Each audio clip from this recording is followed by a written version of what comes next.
A Black executive perspective now presents Need to Know with the award-winning hyphenated Dr. Nsenga Burton. Dr. Burton, what do we need to know? Good afternoon and welcome to Need to Know with Dr. Nsenga Burton. I am she. I hope that you are having a fantastic day. Today I want to talk to you about double standards. And I guess some of us can say triple standards and what have you. I am seeing that many people are really upset about 47 demolishing part of the east wing of the White House.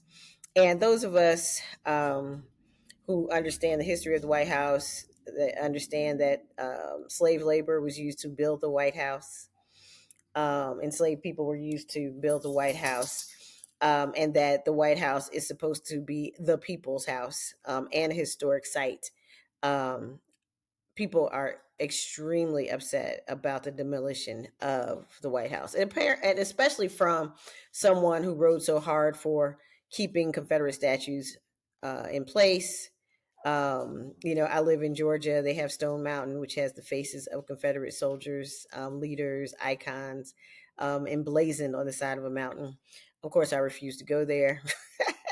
No, I've never been hiking in Stone Mountain. I will not set foot in Stone Mountain in that way. But I say all of that to say it's really shocking to some people. But I just want to say that there is such a thing as double standards, right? We can call it triple standards, and it is, they are tied to your identity, right? So if you are a white male, you may be able to do something and get away with it, something that a black man can't get away with, or a black woman. A black woman might not be able to say something that a white woman might be able to get away with. A white woman may not be able to do something that a white man can do, right? It just kind of works that way. And that is because power is attached to identity. And 47, the fact that he was voted in again after such a disastrous first term is already an example of a double standard, but also the fact that he can literally do whatever he wants to do because he has basically bought and paid for, all branches of government. I mean, let's just keep it real. Most of the judges are in his employ. The Supreme Court, which is supposed to be an objective body, is clearly in his employ. We have all of these things, these guardrails that were put into place, and they're not able to be used in order to resist, fight against, or what have you, this particular president. And so I need people to understand that there are double standards out there. They have been, and many of us have been experiencing them. So I'm sorry if this is your first time experiencing the double standard or seeing someone be able to do something that someone else would never be able to do. For example, President Obama could not have demolished part of the East Wing. People went crazy when he installed a basketball court, which was on top of a tennis court that was already there. So they made it so they could be have dual usage, which I thought was fair, and it was not taking away from the look, the historic nature of the White House. Just put down a few lines to say, okay, when this is in place, it's a basketball court. When it's not, then it's a tennis court. And we've seen that in many different places. So it was not unusual. But demolishing a wing, especially in the current climate in which we're living, right? Recession, people are unhoused. Most of your federal employees are furloughed. Like your employees. Yes. Yes, exactly. So let them eat crumbs is in full play. And so I need you all to also, in addition to understanding the double standards, like some people get away with stuff, some people won't. The things that this man has been able to get away with could not have happened with any, I would say, Democratic president, and probably most Republican presidents. I feel strongly in saying that. But I also have said that this man is not really a member of any party. He has used the Republican Party in order to demolish America and destroy democracy. He's really an anarchist. And he's just, a scared little mad little boy who's taking out his vengeance on everybody around him. And, people who want to show loyalty to someone who shows no loyalty Look at the people he's indicted, with the exception of Letitia James, they all were for him. I mean, Comey literally handed him the presidency, the first time.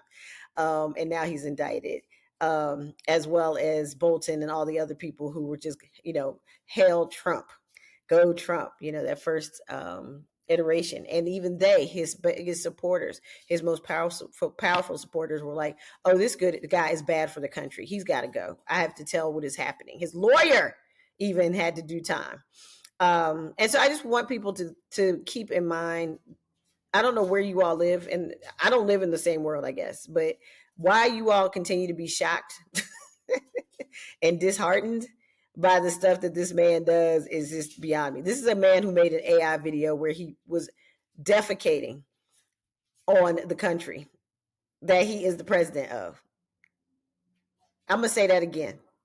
This is a man who made an AI video, or whose people made an AI video showing him defecating, flying a fighter jet, defecating, assaulting his own country where he is the president. So what I need you to know is to get your head right. We're not dealing with, like, you all are still trying to deal in a rational manner. We're not dealing with a rational person. Well, I don't even know if the man is sane at this point, but we're definitely not dealing with a rational person. We're not dealing with a rational person. We are not dealing with rational people in power. This time around, he has surrounded himself with sycophants and with people who are absolutely willing to do his bidding and absolutely willing to go to jail, because they will be going to jail.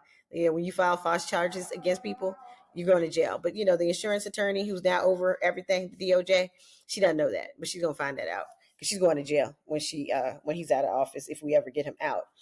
But I need you to know that just like all the other people from 2000, from the first term, they all went to jail, just not him. But and including the insurrectionists. But I digress. So what I want you to know is that you have got to get your mind right, and you have to understand that we are actually in the fight, a real one, and that we are dealing with someone who is not rational, who does not care about our country, who does not care about our democracy, who does not care about our government, and has made it clear, crystal clear, time and time and time and time again. He does not care about any of those things, especially the people. So 200 million on this ballroom that is not needed, when you have employees that are furloughed who are not getting paid. Federal employees, these are your employees, government employees. It's just another slap in the face, and if people can't see it as that, and if you really believe that this is what God wants, or what Christ wants, or whatever the heck that you all have to do to convince yourself that you didn't tank the economy and tank the country by voting for this fool, then I guess you got to do it. But for the rest of us, the rational people, the people who are actually rational in real life, and who are able to see it for what it is, you have to get out, you have to vote. I felt really good seeing the 7 million people marching and protesting No Kings. So we have people. We got to get rid of this electoral college, but that's another video. Because if the majority of people are voting against people who keep getting into office, i.e., the majority voted for Harris, but or the majority voted for Clinton, but the electoral college voted for Trump. That's a problem. But we can't solve that today. But what we can solve is getting our minds right about where we are. We are in trouble, and we have to do something. And if we can't count on the courts, if we can't count on the justice system, the institutions that typically would toe the line or hold the line, then we have to figure out strategies for what we need to do. So get together and start thinking about different strategies.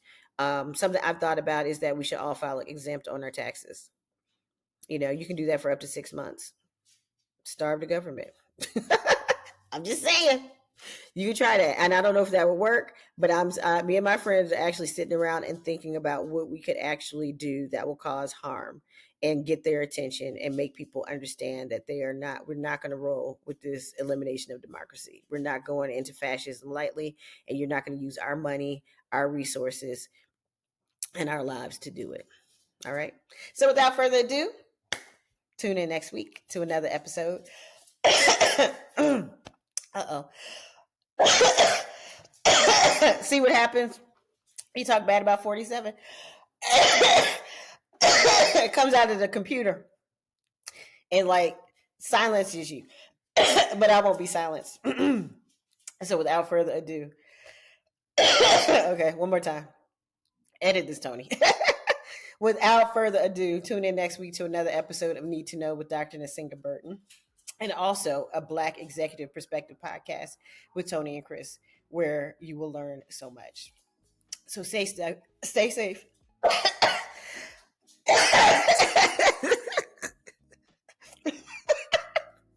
No, I can't stop laughing.